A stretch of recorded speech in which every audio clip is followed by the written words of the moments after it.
Čaute, dneska se podíváme na polopuštěné Sky Centrum. Takového postaršího pána jsme zjistili, že to je zhruba 8-7 let opuštěné ty lanovky, ale tady ten hotel ještě funguje.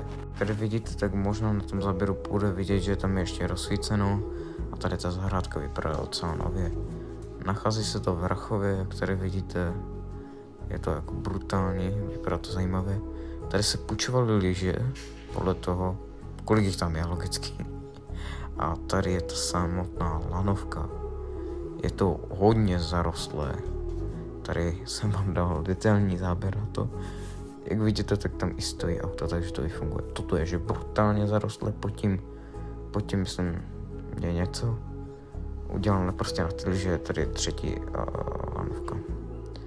Takhle vypadá vlastně ten hotel. Je strašně dlouhý a tady je nahoře cesta nahoru na ty lanovky dolů.